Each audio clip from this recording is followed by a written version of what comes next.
तो बच्चे आपको पीडीएफ के रूप के अंदर सारी थ्योरम्स भेज दी गई हैं। तो मैं आपको सिर्फ स्टेप्स बता रहा हूँ कि कैसे इन थ्योरम्स को सोल्व करना है। तो बच्चे मोस्ट इंपॉर्टेंट दो थ्योरम्स आपको पीडीएफ में लास्ट लास्ट के पेजेस में मिल जाएंगी। एक तो लंगराज मीन वैल्यू थ्योरम और एक कोशी मीन वैल्यू थ्योरम। तो बच्चे इसके क्वेश्चंस तो आप लोगों ने कर ही रखे हैं, पर पेपर में इनके वेरिफिकेशन भी पूछ सकता है और कई बार आए भी हैं बच्चे। तो सेक्शन सी में डायरेक्ट 12 मार्क्स का ये क्वेश्चन आ सकता है, state and prove Lagrange mean value theorem. अब लंगराज मीन वैल्यू थ्योरम का स्टेटमेंट लिखकर उसको प्रूव करो। तो स्टेटमेंट तो आप लोगों को याद ही होगा, आप लोगों ने इतने सारे क्वेश्चंस किए हुए हैं लंगराज मीन वैल्यू थ्योरम के। आपने पढ़ा हुआ है कि लंगराज मीन वैल्यू थ्योरम का स्टेटमेंट LMVT भी बोलते हैं इसको। तो आज इसका वेरिफिकेशन पढ़ रहे हैं और आपने इसके स्टेटमेंट में पढ़ा हुआ है कि fx नाम का फंक्शन कंटिन्यूज होना चाहिए a से b क्लोज इंटरवल में। fx नाम का ही फंक्शन डिफरेंशिएबल होना चाहिए। तो मैं बिल्कुल प्रॉपर नहीं लिख रहा, मैं सिर्फ आपको समझाने के वे में लिख रहा हूँ। पीडीएफ में आपको अच्छे से लिख कर भेजी हुई हैं थ्योरम्स बच्चे, गिवन टू प्रूव करके। तो आप लिखने का तरीका वहीं से देखेंगे, यहाँ पर सिर्फ समझने का काम करेंगे। मतलब मैं मेन स्टेप और पूरा डेरिवेशन यहाँ पर आपको लिखवा दूंगा, अब उसको लिखना है आपको प्रॉपर उस लैंग्वेज में, ठीक है। तो fx नाम का फंक्शन डिफरेंशिएबल है ओपन इंटरवल a से b। उसके अलावा वो कहता है अगर ये दोनों कंडीशनें सेटिस्फाई हो रही है, then there exist at least one point C, at least one point C, और वो C पॉइंट किस में होना चाहिए, ओपन इंटरवल A से B। और इस तरीके से होना चाहिए कि जिसके लिए फॉर्मूला बन जाए F' बराबर FB minus FA upon B minus A। बच्चे ये फॉर्मूला लेकर आना है बस। अगर ये लेकर आ पाए तो हमारा लंगराज मीन वैल्यू थ्योरम का स्टेटमेंट पूरा हो जाएगा, वेरिफिकेशन हो जाएगा। तो इस फॉर्मूले की डेरिवेशन करने के लिए हमने कंसेप्ट क्या यूज़ किया, पहले ये तीन बातें तो गिवन है कि fx फंक्शन कंटिन्यूज है, fx फंक्शन डिफरेंशिएबल है, और कोई ना कोई एक पॉइंट C में ऐसा जरूर होगा इस ओपन इंटरवल में। तो इतनी लाइनें तो गिवन है। और प्रूव करना है F' बराबर FB minus FA upon B minus A। अब इस रिजल्ट को लाने के लिए मैं अपनी तरफ से एक नया फंक्शन, तो ये बस एक लाइन याद रखनी है, हमने फाई एक्स नाम का एक फंक्शन मानना है और वो मानना है fx प्लस ax। तो जैसे ही हम फाई एक्स नाम का ये फंक्शन मानेंगे तो बच्चे उसके बाद हम क्या कहेंगे, इस a कांस्टेंट की वैल्यू निकालने के लिए, यहाँ पर a जो है वो एक कांस्टेंट है, एक चर है, और इस अचर की वैल्यू निकालने के लिए, अचर है ठीक है, एक कांस्टेंट है, अचर है, और इसकी वैल्यू निकालने के लिए हम मानकर चल रहे हैं सच दैट फाई a बराबर फाई b। तो ये हम मानकर चल रहे हैं कंडीशन, अगर हमें a की वैल्यू फाइंड आउट करनी है इस फंक्शन में। तो ये हम अपनी तरफ से लेट कर, यानी दो बातें लेट करके चले हैं। एक तो phi X function fx plus ax ये मानकर चले हैं, और एक इस a की वैल्यू निकालने के लिए कंडीशन लेकर चले हैं कि फाई की a पर और फाई की b पर वैल्यू क्या है बच्चे, इक्वल। तो ये दो चीज़ें हम मानकर चले हैं। अब इन दो का यूज़ करके हम प्रूव कर देंगे इस फॉर्मूले को। तो कैसे करेंगे बच्चे, सबसे पहले इसको मैं मार्क कर रहा हूँ इक्वेशन नंबर 1। अब कुछ बातें लिख रहा हूँ जिससे हमें रोल थ्योरम बनती हुई दिखे। बच्चे रोल थ्योरम अगर आप लोगों ने पढ़ रखी है तो आपने तीन बातें पढ़ रखी है, दिया गया फंक्शन कंटिन्यूस होना चाहिए, दिया गया फंक्शन डिफरेंशिएबल होना चाहिए, और फंक्शन का a पर और b पर मान क्या होना चाहिए, इक्वल। अगर ये तीनों कंडीशनें सेटिस्फाई हो रही है तो रोल की तीनों शर्तें सेटिस्फाई हो रही है, और अगर रोल की तीनों शर्तें सेटिस्फाई हो रही है तो हमें एक C पॉइंट ओपन इंटरवल में मिलेगा ही मिलेगा, जिसके लिए फंक्शन के डेरिवेटिव करने पर उस पॉइंट की वैल्यू इक्वल टू 0 होगी, यानी F' बराबर 0। तो ये आपने रोल में पढ़ा हुआ है। तो मैं इस रोल को कैसे बना रहा हूँ देखो ध्यान से। बच्चे फाई एक्स फंक्शन हमने ये माना है, fx ऑलरेडी हमें दिया हुआ है कंटिन्यूस, और हम जानते हैं ये अलजेब्रिक फंक्शन है, बीजगणितीय फलन है। बीजगणितीय फलन भी हमेशा क्या होते हैं, कंटिन्यूस। तो ये कंटिन्यूस दिया हुआ है और बीजगणितीय फलन कंटिन्यूस होते हैं, हम जानते हैं। तो दोनों का सम भी, दो कंटिन्यूस फंक्शन है तो उनका सम भी कंटिन्यूस। तो इसका मतलब ये पूरा फंक्शन कंटिन्यूस। अगर ये पूरा फंक्शन कंटिन्यूस, RHS कंटिन्यूस, तो LHS भी कंटिन्यूस। तो फाई एक्स फंक्शन क्या हो गया, कंटिन्यूस। फिर इसी तरीके से ये फंक्शन क्या है बच्चे, डिफरेंशिएबल ओपन इंटरवल में, और अलजेब्रिक फंक्शन भी क्या होते हैं, डिफरेंशिएबल इसमें। तो दोनों का सम भी क्या होगा, डिफरेंशिएबल इसमें, और अगर ये डिफरेंशिएबल है तो ये भी क्या होगा, डिफरेंशिएबल। तो इसका मतलब ये फंक्शन कंटिन्यूस भी हो गया, ये फंक्शन डिफरेंशिएबल भी हो गया, और हम मानकर चले हैं इस फंक्शन की a पर और b पर वैल्यू क्या है, इक्वल। तो इसका मतलब फाई नाम का ये फंक्शन रोल की तीनों शर्तों को क्या करता है, सेटिस्फाई। तो ये लाइनें सब नोट्स में लिखवाई हुई है कि ये फंक्शन तो दिया ही हुआ है कंटिन्यूस, और अलजेब्रिक फंक्शन हमेशा कंटिन्यूस होते ही हैं, और दो कंटिन्यूस फंक्शन का सम भी कंटिन्यूस, तो फाई एक्स कंटिन्यूस। ऐसे ही ये दोनों का सम डिफरेंशिएबल, तो ये भी डिफरेंशिएबल। तो ये फाई एक्स, अब मैं कुल मिलाकर सीधा बातें लिख रहा हूँ, तो वो सारी लाइनें आप लिख दोगे बीच में। तो कुल मिलाकर मैंने फाई एक्स को क्या प्रूव कर दिया, कंटिन्यूस। लिखना चाहो तो ब्रैकेट भी साथ साथ वही लगा दो जो ऊपर एफ एक्स के हैं। ऐसे ही फाई एक्स जो हो गया वो हो गया डिफरेंशिएबल, ओपन इंटरवल ए से बी। और हमें दिया हुआ है कि फाई की ए पर ये हम मानकर चले थे भले ही, पर मिल तो गया अब। तो तीनों कंडीशनें फाई में सेटिस्फाई हो रही है, इसका मतलब रोल थ्योरम एप्लीकेबल कर सकते हैं फाई में। तो Rolle theorem applicable on phi X. और रोल थ्योरम कहती है कोई भी फंक्शन अगर ये तीनों शर्तें रख रहा है तो उसके लिए देन देयर एग्जिस्ट, ये किसका साइन है, देयर एग्जिस्ट, विद्यमान होना, एटलीस्ट वन पॉइंट सी, तो कम से कम हमें एक पॉइंट सी इस ओपन इंटरवल ए से बी में मिलेगा ही मिलेगा, जिसके लिए आप कह सकते हो such that phi dash C बराबर 0। अब बच्चे जैसे ही तुमने ये काम किया तो फाई डैश सी की वैल्यू निकालो। और फाई डैश सी कहाँ से निकालेंगे, इस समीकरण 1 से। तो साइड में अपने बुला लेते हैं इस फाई एक्स को। बच्चे फाई एक्स हमने माना हुआ है एफ एक्स प्लस ए एक्स, इसका डेरिवेटिव कर देते हैं। तो फाई डैश एक्स बराबर एफ डैश एक्स, ए तो एज ए कॉन्स्टेंट है पड़ा रहेगा, और एक्स का हो जाएगा 1। तो बस ये हो गया इसका डिफरेंशिएशन। पर मुझे तो सी पर वैल्यू चाहिए, तो मैं सी पॉइंट पुट कर देता हूँ एक्स के बदले। तो एफ डैश सी प्लस ए। तो बच्चे फाई डैश सी की वैल्यू ये आ गई, ये रख दो यहाँ पर। तो बच्चे फाई डैश सी का मान हमने निकाल लिया, F dash C plus A is equal to 0। अब बेसिकली यहाँ से हम अगर एफ डैश सी की वैल्यू निकाल लें तो बच्चे एफ डैश सी की वैल्यू हो गई माइनस का ए। इसको मार करके एक बार छोड़ दिया, समीकरण नंबर 2। अब हमें जो मानना था फाई ए बराबर फाई बी, उसको बुला लेते हैं और उससे देखते हैं ए की वैल्यू क्या आती है, क्योंकि ए का मान निकालने के लिए तो हमने ये कंडीशन मानी थी। तो हमने लिखा सिंस हम मानकर चले हैं कि फाई ए किसके बराबर है, फाई बी। अब फाई ए की वैल्यू कहाँ से निकालोगे, समीकरण 1 से। एक्स के बदले ए रख दोगे तो क्या बनेगा, एफ ए प्लस ए ए। तो फाई ए की वैल्यू तो हो गई F A plus capital A into small A. और फाई बी की वैल्यू रखें तो फाई बी की वैल्यू भी समीकरण 1 से, F B plus A B. तो F B plus A B, A वालों को एक तरफ कर लो, एफ एफ वालों को एक तरफ कर लो। तो बच्चे ये बन जाएगा ए, ये ए बी उधर आकर माइनस का हो जाएगा, और ये वाला एफ ए उधर जाकर माइनस का हो जाएगा। तो F B minus F A, यहाँ से ए कॉमन ले लें तो अंदर बचेगा ए माइनस बी, और बराबर में चल रहा है बच्चे F B minus F A. तो यहाँ से कैपिटल ए की वैल्यू निकाल लूँ तो बच्चे वो आएगी F B minus F A upon A minus B. ये आ गया बच्चे कुल मिलाकर कैपिटल ए की वैल्यू। ये कैपिटल ए की वैल्यू यहाँ रख दो। तो हमने लिखा फ्रॉम इक्वेशन 2, तो यहाँ ही लिख रहा हूँ डेरिवेशन। तो ये हो गया बच्चे लंगराज का स्टेटमेंट का डेरिवेशन, और पेपर में 12 नंबर में आ सकता है। यानी सेक्शन सी में अगर हमें एक क्वेश्चन ये करना हुआ तो हम बिल्कुल ये कर सकते हैं बच्चे। इसको प्रॉपर लैंग्वेज में मैंने आपको पीडीएफ में भेज के दिया हुआ है, और डेरिवेशन मैंने पूरा समझा दिया है। तो बच्चे एफ डैश सी तो चल ही रहा है एलएचएस में, इक्वेशन नंबर 2 में बराबर में माइनस चल रहा है, और ए की वैल्यू पूरी बच्चे ये रख देते हैं। तो ए की वैल्यू है F B minus F A bracket close upon में ए माइनस बी। तो पूरी की पूरी ए की वैल्यू उठाकर यहाँ रख दी। माइनस को अगर इस नीचे वाले स्टेप से मल्टीप्लाई कर दे तो निशान चेंज हो जाएंगे। तो बच्चे एफ डैश सी कितना आ जाएगा, ध्यान से देखें, F B minus F A upon B minus A. तो बच्चे ये है हमारे लंगराज थ्योरम का वेरिफिकेशन। हमें यही फॉर्मूला लेकर आना था, और बिल्कुल ये फॉर्मूला आ गया। तो इसका मतलब यहाँ पर ये रिजल्ट कंप्लीट हो जाता है। नेक्स्ट थ्योरम कर रहे हैं कॉची मीन वैल्यू थ्योरम।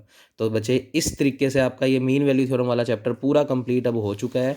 जैसे ही आप ये कॉची मीन वैल्यू थ्योरम का स्टेटमेंट भी पढ़ लेते हैं, तो ध्यान से देखें कॉची मीन वैल्यू थ्योरम का डेरिवेशन। तो देखें हेडिंग लगाते हैं। तो बच्चे अब हम नेक्स्ट पढ़ रहे हैं। तो पेपर में इसका भी स्टेटमेंट आपको याद रख के ही जाना है। पेपर में इसके स्टेटमेंट्स भी पूछता है, रोल का स्टेटमेंट लिखो, लंगराज का लिखो, कॉशी मीन वैल्यू थ्योरम का लिखो।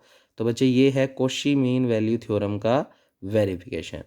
अब अगर आपको थोड़ी सी कॉशी मीन का याद करवाऊँ तो बच्चे आपके पास कॉशी मीन का मतलब ही दो फंक्शन होने चाहिए। कितने फंक्शन होने चाहिए बच्चे? दो। तो दो फंक्शंस की बात करेंगे हम। तो बच्चे ध्यान से देखें, अब हम कॉशी मीन वैल्यू थ्योरम के वेरिफिकेशन की बात कर रहे हैं, तो उसमें दो फंक्शन होने चाहिए। और आपने पढ़ा हुआ है बच्चे इसके स्टेटमेंट में, तो थोड़ा सा रफ में लिख रहा हूँ, मतलब पूरा प्रॉपर नहीं लिख रहा। एफ एक्स और जी एक्स दो फंक्शन हैं जो कि कंटिन्यूज हैं, ये आपको स्टेटमेंट में गिवन होता है। क्लोज इंटरवल ए से बी, ये कॉशी का स्टेटमेंट था। एफ एक्स और जी एक्स ये दोनों फंक्शन होने चाहिए बच्चे differentiable in open interval A से बी।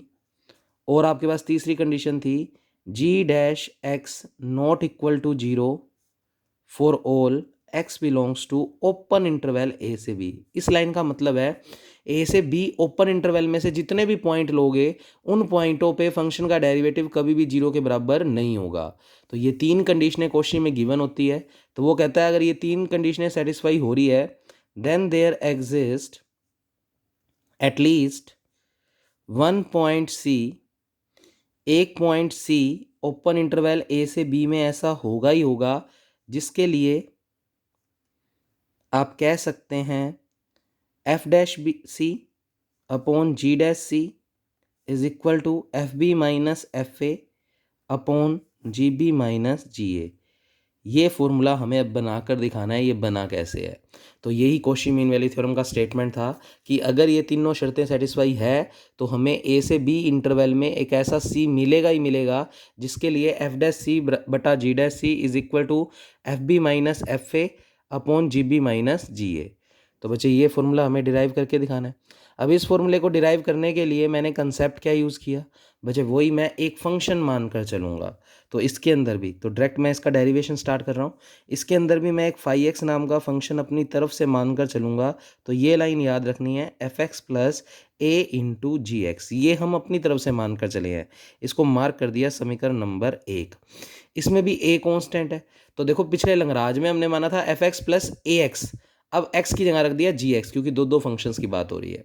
तो फाई एक्स फंक्शन ये मानना है और इस ए की वैल्यू डिटरमाइन करने के लिए यानी मान निकालने के लिए तो डिटरमाइन ए, इस ए कांस्टेंट की वैल्यू निकालने के लिए हम मानकर चले हैं कि फाई का ए पर और फाई का बी पर वैल्यू क्या है, इक्वल। पिछले वाले क्वेश्चन में भी यही मानकर चले थे, लंगराज में भी। तो बच्चे अब देखो ये हमने मान लिया फाई ए बराबर phi B for value of A find out करने के लिए। अब सबसे पहले पहला स्टेप हम एक नई चीज़ और करके दिखा रहे हैं। लंगराज वाला काम तो इसमें करेंगे ही करेंगे, मतलब वही कंटिन्यूस डिफरेंशिएबल फाई को प्रूव करेंगे, रोल लगा देंगे, वो सब करेंगे। पर उससे पहले हमें एक चीज़ और शो करनी पड़ेगी इस क्वेश्चन में, और वो क्यों, उसका रीज़न सुनो। बच्चे जी डैश एक्स तो नॉट इक्वल टू जीरो दिया ही हुआ है, ये नॉट इक्वल टू का साइन है कि जी डैश एक्स कभी भी जीरो के बराबर नहीं है। अब जी डैश एक्स जीरो के बराबर नहीं है जहाँ पर एक्स कहाँ से आ रहा है, ओपन इंटरवल ए से बी। और क्योंकि हम कौशी के स्टेटमेंट में लिख चुके हैं कि सी पॉइंट हमें ऐसा मिलेगा ही मिलेगा ए से बी इंटरवल में, अगर ये तीनों हो रही है तो, क्योंकि ये तीनों तो गिवन है, तो इसका मतलब सी पॉइंट तो मिलेगा ही मिलेगा ओपन इंटरवल में। अब सी पॉइंट अगर ओपन इंटरवल में है, सी पॉइंट अगर ओपन इंटरवल में है तो गिवन है G dash C not equal to zero. भाई इस लाइन का मतलब क्या है, ए से बी ओपन इंटरवल में जितने भी पॉइंट बिलोंग करेंगे उन पर फंक्शन का जी डैश डेरिवेटिव जीरो के बराबर नहीं है। तो सी भी तो ओपन इंटरवल में ही बिलोंग कर रहा है, तो G dash C not equal to क्या है, जीरो। ये हमें गिवन है तो हम लिखेंगे, क्योंकि कौशी के स्टेटमेंट से सी नाम का पॉइंट ए से बी ओपन इंटरवल में एग्जिस्ट करेगा ही करेगा। तो दैट मीन्स हमें गिवन है कि जी डैश सी जीरो के बराबर नहीं है। इसको हमने एक बार मार्क कर दिया समीकरण नंबर 2, जहाँ पर ये सारे सी कहाँ से बिलोंग कर रहे हैं, ओपन इंटरवल ए से बी में। तो ये तो मैंने इसकी कौशी की तीसरे स्टेटमेंट को देखते हुए लाइन लिख दी। अब ये जीरो नहीं है, इसका मतलब ये तो कभी भी इन्फिनिटी नहीं बनाएगा, क्योंकि ये जीरो नहीं है तो फिर नीचे अगर जीरो नहीं है तो इन्फिनिटी नहीं बनेगा। पर बच्चे सोचो ये तो जीरो बना सकता है।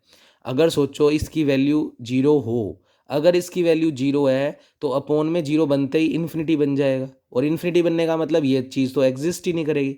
तो पहले तो हम ये चेक कर रहे हैं कि ये फॉर्मूला पॉसिबल है भी या नहीं, फिर बाद में अगर पॉसिबल हो गया तो ये बना देंगे। तो ये पॉसिबल तब होगा जब ये चीज़ जीरो के बराबर नहीं होगी, क्योंकि ये तो दी हुई है जीरो के बराबर नहीं है, तो ये तो इन्फिनिटी बना नहीं रही, पर ये इन्फिनिटी अभी बना सकती है। तो इसके लिए हमें शो करना पड़ेगा कि ये चीज़ भी जीरो के बराबर नहीं है।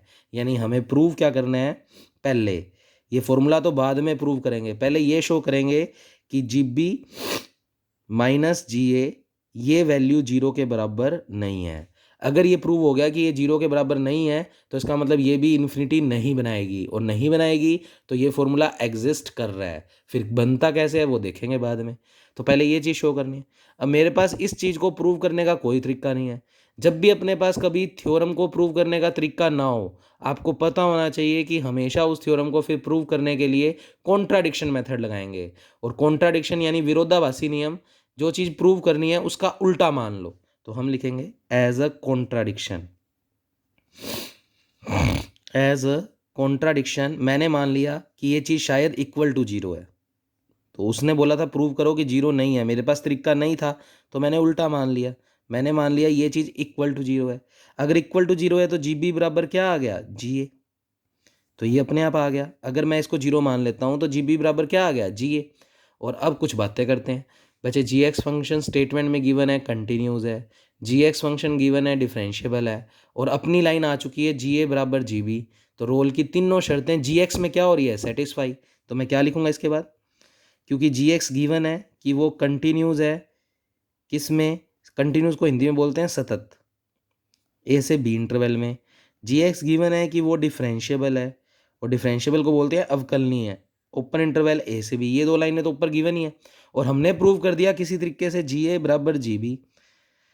और ये तीन शर्तें तो रोल की थी, तो हम कह सकते हैं कि रोल थ्योरम एप्लीकेबल। तो रोल थ्योरम की तीनों कंडीशनें सेटिस्फाई हो रही है, तो Rolle theorem applicable on G X. तो जी एक्स फंक्शन के ऊपर रोल थ्योरम क्या होगी, एप्लीकेबल। और अगर जी एक्स फंक्शन के ऊपर रोल थ्योरम एप्लीकेबल होएगी तो रोल थ्योरम कहती है एक point at least one point C open interval A से बी में होगा ही होगा, जिसके लिए जी डैश सी बराबर जीरो पुट कर दो। भाई एफ अगर कंटिन्यूज, एफ अगर डिफरेंशिएबल, एफ ए बराबर एफ बी, तो रोल थ्योरम कहती है एफ डैश सी बराबर जीरो। पर अगर जी रख रहा है तो जी डैश सी बराबर जीरो। अब सोचो जी डैश सी बराबर जीरो पॉसिबल है क्या। हम लिख कर बैठे हैं टू के अंदर कि जी डैश सी की वैल्यू तो जीरो के बराबर नहीं है, क्योंकि हमें कंडीशन गिवन है ये थर्ड कि जी डैश एक्स कभी भी जीरो के बराबर नहीं है, जहाँ पर सारे एक्स ओपन इंटरवल ए से बी में बिलोंग कर रहे हैं और सी भी ओपन इंटरवल में बिलोंग कर रहा है। तो गिवन था जी डैश सी जीरो के बराबर नहीं है, पर हमारी डेरिवेशन के बाद जी डैश सी क्या आ गया, जीरो। तो ये लाइन जो आई है वो कॉन्ट्राडिक्ट है, विरोधाभासी है, which is contradict of equation second. क्योंकि सेकंड में तो लिखा ही हुआ है, ये तो गिवन ही है कि जी डैश सी जीरो के बराबर नहीं है, पर हमारा जी डैश सी जीरो के बराबर आ गया। ये दोनों बातें एक साथ पॉसिबल नहीं है। एक कह रहा है मैं जीरो नहीं हूँ और यही कह रहा है कि मैं जीरो भी हूँ, नहीं हो सकता। तो इसका मतलब ये लाइन गलत आई है। तो गलत आनी थी क्योंकि हम गलत मान कर चले थे, हम मान कर चले थे ये चीज़ इक्वल टू जीरो है, तो प्रूव हो गया ये चीज़ जीरो के बराबर नहीं है।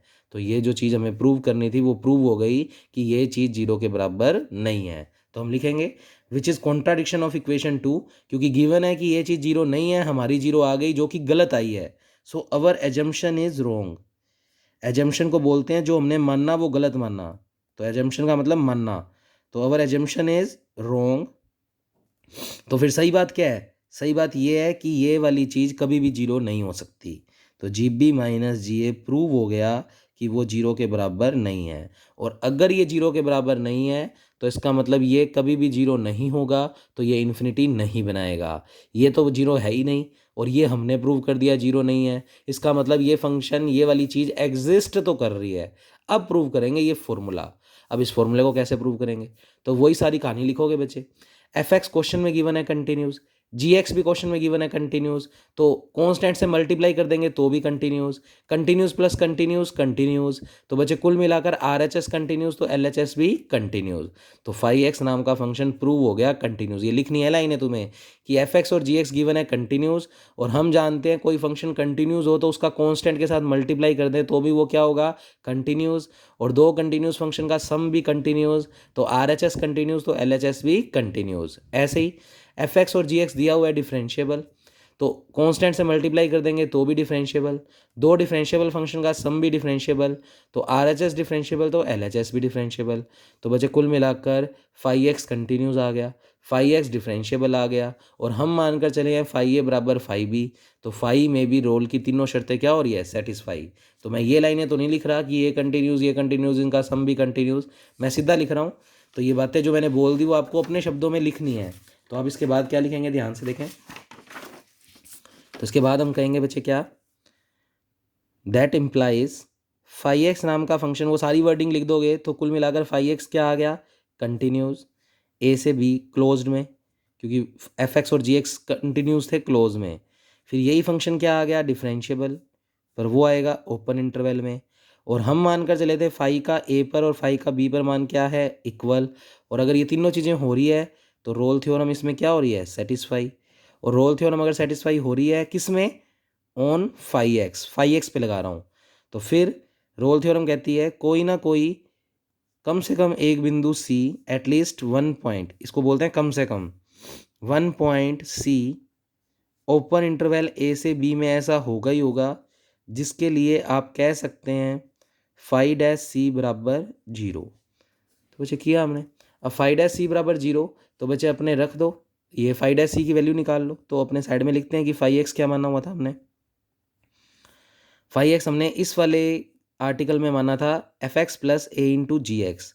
तो अगर मैं फाई डैश एक्स निकाल लूँ तो एफ डैश एक्स, ए तो कांस्टेंट है पड़ा रहेगा, और जी एक्स का हो जाएगा जी डैश एक्स। फिर बच्चे हमें तो सी पर वैल्यू निकालनी है, तो फाई डैश सी बराबर F dash C plus A G dash C. ये वैल्यू उठाकर रख दो यहाँ पर फाई डैश सी की जगह। तो बच्चे फाई डैश सी की वैल्यू रखी मैंने F dash C plus A G dash C equal to zero. यहाँ से मुझे अगर ए की वैल्यू निकालनी है तो बच्चे A G dash C is equal to minus का एफ डैश सी, ये उधर जाके माइनस का हो गया। और यहाँ से अगर अपने ए की वैल्यू कैलकुलेट कर लें तो माइनस का F dash C upon G dash C, ये हो गई ए की वैल्यू। अब उसके बाद देखें नेक्स्ट स्टेप, तो इसको तो अपने मार्क कर देते हैं इक्वेशन नंबर थर्ड। क्योंकि आप क्वेश्चन में मानकर चले हो फाई ए बराबर फाई बी, तो बच्चे अपने फाई ए की और फाई बी की वैल्यू निकाल के बराबर रख देते हैं। तो यहीं से निकालेंगे, तो ए रख देंगे इसमें, तो फाई ए का मान आ जाएगा, क्या आएगा, F A plus A ji A. तो इसका मान तो आ गया एफ ए प्लस ए जी ए। और फाई बी की वैल्यू अगर यहाँ से निकालूँ तो F B plus A G B. तो F B plus A G B करके ही जाना बच्चे। हो सकता है सेक्शन सी में आपको डायरेक्ट ये वाला क्वेश्चन दिख जाए, तो ये बहुत ईजी है, अच्छे से भी कर सकते हो, बड़े आराम से करवाइए। इस थ्योरम को समझाया आपको तो अच्छे से आपकी हो गई होगी, उम्मीद है मुझे। तो ए वालों को एक तरफ कर दो, एफ ए को उधर कर दो, तो ये बन गया ए जी बी इधर आकर माइनस का हो गया, बराबर में चल रहा है F B minus F A. फिर यहाँ से ए कॉमन ले लूँ तो अंदर बचेगा जी ए माइनस जी बी, और बराबर में चल रहा है बच्चे F B minus F A. फिर यहाँ से अगर मैं कैपिटल ए की वैल्यू निकालूँ तो ये आ गई F B minus F A upon G A minus G B. अब ये वैल्यू उठाकर रख दो बच्चे समीकरण नंबर 3 में। तो लिखेंगे फ्रॉम इक्वेशन थर्ड, ए का मान ये पूरा का पूरा उठाकर यहाँ रख दो, तो ए की वैल्यू तो हो गई F B minus F A upon G A minus G B, बराबर में चल रहा है माइनस का F dash C upon G dash C. बच्चे इस माइनस को सिर्फ इसके नीचे भेज दूँ तो निशान चेंज हो जाएंगे, तो ये बन जाएगा F B minus F A, और माइनस का नीचे मल्टीप्लाई करेंगे तो निशान चेंज, तो जी बी माइनस जी ए, जी बी प्लस का जी ए माइनस का, बराबर में आ गया F dash C upon G dash सी। और यही स्टेटमेंट था बच्चे किसका, कोशी मीन वैल्यू थ्योरम का। तो बच्चे इन दोनों में से एक थ्योरम बिल्कुल पेपर में देखने को मिल सकती है, तो आप इसको अच्छे से करके जाएंगे। तो बच्चे यहाँ पर ये डेरिवेशन ख़त्म हो गया। कल एक वीडियो और आएगी बच्चे यूनिफॉर्म कंटिन्यूज़ की, और उसके अलावा एप्सिलॉन डेल्टा डेफिनेशंस की 3 वीडियोस। तो इसी के साथ आपका ये हायर कैलकुलस का पेपर अच्छे से कंप्लीट हो जाएगा अगर आप ये 12 से 14 वीडियोस लगाकर जाते हैं जो आपको भेजी गई है। Okay, thank you class.